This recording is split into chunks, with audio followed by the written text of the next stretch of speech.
स्थानिक स्वराज्य संस्था निवडणुकांसाठी स्थानिक नेत्यांना फ्री हँड देणाऱ्या शरद पवारांवरती त्यांचे जुने विरोधक असलेल्या विखे पाटलांनी पुन्हा एकदा प्रहार केलाय।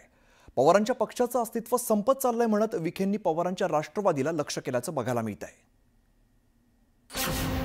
पवारांच्या पक्षाच्या अस्तित्वावरती सवाल, विखेंच्या निशाण्यावर पुन्हा शरद पवार, पवारांच्या आघाडीच्या विधानावरून वार, विखेंच्या टीकेवर राष्ट्रवादीचाही पलटवार।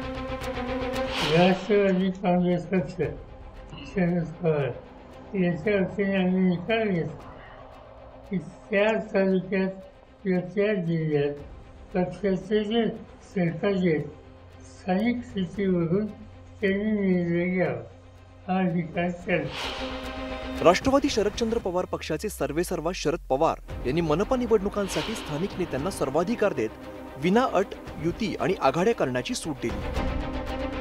पवारांच्या या आदेशाने त्यांचं मुक्त राजकीय धोरण पुन्हा एकदा अधोरेखित झालं। पण पवारांच्या या निर्णयावरून भाजपाचे नेते आणि पवारांचे जुने विरोधक असलेल्या राधाकृष्ण विखे पाटलांनी टीकेची झोड उठवली। पवारांचा हा निर्णय म्हणजे जे पेरलं त्याचं प्रायश्चित्त असल्याचा टोला विखेंनी लगावलाय। आपल्या स्वतःच्या पक्षात जर माणसं झाले नाही तर कोणाची पर्याय केल्याशिवाय त्यांना दुसरा कोणता पर्याय असं त्यांचं पक्षाचं अस्तित्व संपुष्टात चाललेलं आहे। तरी ते काळे वळीत ओळखलेलं दिसतं मला। त्यामुळे आता जे आपण इतक्या वर्ष राजकारणात पेरलं ते आता आपल्याला त्याचं आता मला वाटतं त्याचंच प्रायश्चित आता तुम्हाला करण्याची वेळ आलेली आहे। आम्हाला समाधान आहे। खरं तर स्थानिक स्वराज्य संस्थांच्या निवडणुकांच्या माध्यमातून राजकीय पक्ष त्यांची पाळंमुळं भक्कम करत असतात। याच हेतूने सर्वच पक्षांनी स्थानिक स्तरावरच्या नेत्यांना कमी अधिक प्रमाणात युती आघाड्यांचे अधिकार दिलेले आहेत। पण पवारांनी थेटपणे स्थानिक नेत्यांना विनाअट आघाडी आणि युतीसाठी फ्री हँड दिलाय। यावरून विखेंनी पवारांच्या पक्षाच्या अस्तित्वावरती सवाल उपस्थित केल्यानंतर खासदार सुप्रिया सुळे यांनी जोरदार पलटवार केलाय।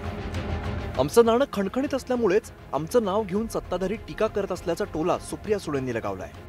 म्हणजे एक तर ते वयानी पदानी सगळ्यांनीच माझ्यापेक्षा मोठी आहेत आणि एका सशक्त लोकशाहीमध्ये प्रत्येकाला बोलायचा अधिकार आहे। पण एवढं असतानाही त्यांचं नाव घेऊन टीका करावं लागतं याचा अर्थ नाणं मार्केटमध्ये चालतं। जर एवढंच नसतं तर बोलले पण कशाला असतं। निवडणुका आल्या म्हणजे सत्ताधारी आणि विरोधकांमध्ये आरोप प्रत्यारोप होतच असतात। त्यात विखे पाटील आणि पवारांमधील राजकीय वैर सर्वश्रुत आहे। त्यामुळे विखेंनी पवारांच्या मुक्त धोरणाला लक्ष्य केल्याचं दिसतं।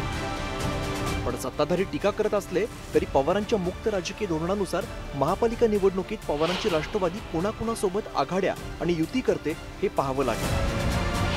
पण पवारांच्या विनाअटमुळे काही ठिकाणी भाजपासोबतही पवारांची राष्ट्रवादी एकत्र दिसते का याकडे सर्वांचं लक्ष लागलं। शरद जाधव, न्यूज 18 लोकमत, मुंबई।